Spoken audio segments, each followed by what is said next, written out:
semua, perkenalkan nama saya Zarna Faliza dari Teknologi Pangan B 2019, NIM-nya 024. Di sini saya akan menjelaskan tentang praktikum yang telah dilakukan, yaitu yang pertama, analisis E. coli dan coliform. Yang kedua, itu adalah analisis kapang dan kamir. Di sini saya akan menjelaskan tentang metodenya, pembahasan, dan kesimpulannya. Oke, langsung saja ya. Pertama di sini saya akan menjelaskan tentang analisis E. coli dan coliform terlebih dahulu. Kita mulai dari metodenya terlebih dahulu. Metode analisis E. coli dan coliform yaitu yang pertama dia membuat medium BGLBB-nya terlebih dahulu dengan cara 4 gram BGLBB dilarutkan dalam 100 ml air. Dan untuk pengujian E. coli-nya yaitu mengambil 1 ml sampel dan dimasukkan ke dalam 3 tabung lactose broth. Setelah itu dimasukkan tabung durhamnya. Tabung durham bisa lihat di sini ya. Contoh tabung durham itu seperti apa, bentuknya gimana, gambarnya gimana. Kali aja masih ada yang belum tahu. Dan setelah itu, setelah dimasukkan tabung durhamnya, semua sampel diinkubasi selama 24 jam dan suhunya 37 derajat Celcius. Dan yang terakhir itu setelah diinkubasi, dia itu diamati adanya tabung positif atau tidak. Tabung positif itu ditandai dengan terbentuknya gelembung pada tabung durham dan selanjutnya nanti hasilnya disamakan oleh tabel MPN 3 seri. Setelah melakukan metode yang tadi, kita akan mendapatkan hasil. Hasilnya dapat dilihat di sini. Berdasarkan tabel yang dilihat tadi dapat disimpulkan bahwa nilai air isi ulang itu nilai MPN-nya lebih besar daripada air dalam kemasan, dan nilai bakteri coliform atau E. coli yang terdapat di dalam air isi ulang dan air kemasan itu tidak memenuhi SNI. Dan sekarang kita akan masuk ke dalam pembahasan.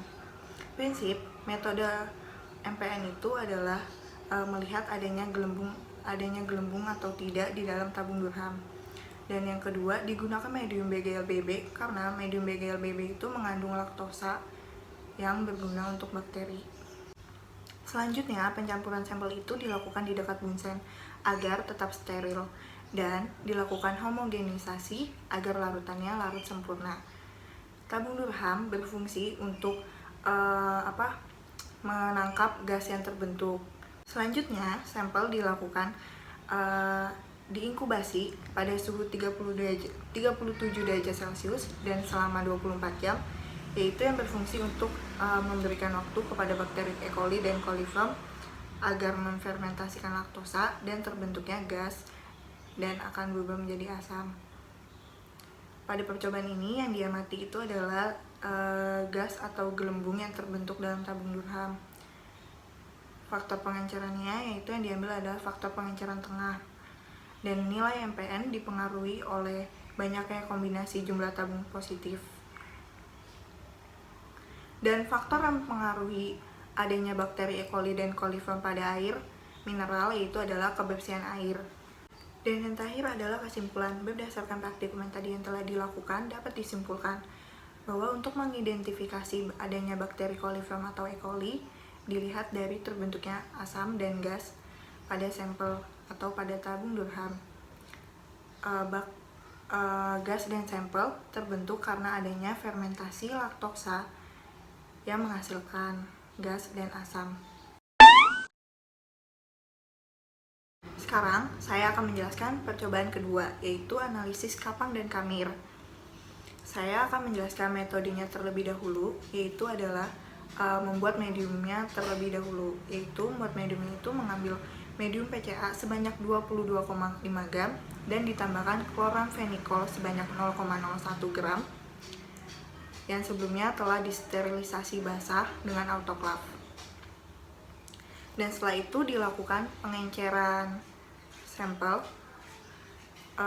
sampai pengenceran 10-6 dan pencawanan dilakukan pada 3 pengenceran terakhir dan dilakukan secara duplo.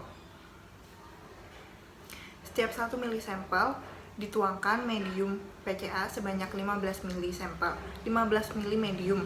Lalu dihomogenkan dan digoyangkan di atas meja membentuk angka 8, yaitu agar sampel itu homogen. Setelah itu diinkubasi pada suhu 20-25 derajat Celcius selama 7 kali 24 jam. Dan setelah itu diamati adanya koloni kapang dan kamir pada sampel. Setelah dilakukan metode yang tadi, kita akan mendapatkan hasil. Hasilnya dapat dilihat di sini juga. Dan berdasarkan hasil tersebut, nilai SPC kapang itu lebih besar daripada kamir. Karena kapang itu untuk tumbuh dia membutuhkan air yang lebih sedikit dibanding kamir. Dan berdasarkan tabel yang tadi juga diketahui bahwa hasilnya tidak ada yang memenuhi standar nasional Indonesia atau SNI. Dan hasil SPC juga dipengaruhi oleh lamanya waktu inkubasi. Semakin lama waktu inkubasi, jumlah kapang dan kamir akan semakin banyak karena akan masuknya udara yang masuk lewat sela-sela plastik. Setelah itu dipengaruhi juga oleh kadar air. Semakin tinggi kadar air, maka akan semakin banyak mikroorganisme yang tumbuh. Kapang adalah mikroorganisme eukariotik yang memiliki hifa dan tidak berklorofil. Sedangkan kamir adalah termasuk fungi yang uniseluler. Perbedaan kapang dan kamir terdapat pada ciri koloninya. Koloni kamir itu berwarna putih, dan sedangkan koloni kapang itu berbulu, buram, dan memiliki hifa. Pada pembuatan medium ditambahkan kloramfenikol, yaitu yang berfungsi untuk agar mikroorganisme hanya kapang dan kamir yang dapat tumbuh. Prinsip perhitungan pada metode ini menggunakan SPC, yaitu menghitung 30-300 koloni yang terbentuk. Kapang dan kamir dapat tumbuh di roti karena roti memiliki pati yang dapat dihidrolisis menjadi gula-gula yang berfungsi sebagai nutrisi untuk mikroorganisme kapang dan kamir. Salah satu contoh jamur yang terdapat di roti itu adalah Aspergillus sp. Dan berdasarkan percobaan yang dilakukan, dapat disimpulkan bahwa untuk identifikasi kapang dan kamir, yaitu sampel diencerkan dan ditambahkan medium PCA, lalu diinkubasi. Setelah diinkubasi, dihitung jumlah koloni yang terbentuk dan disimpulkan bahwa nilai SPC kapang lebih besar dari nilai SPC kamir. Sekian video dari saya. Mohon maaf apabila ada salah kata dan salah dalam penyampaian. Terima kasih yang sudah menonton. Dadah.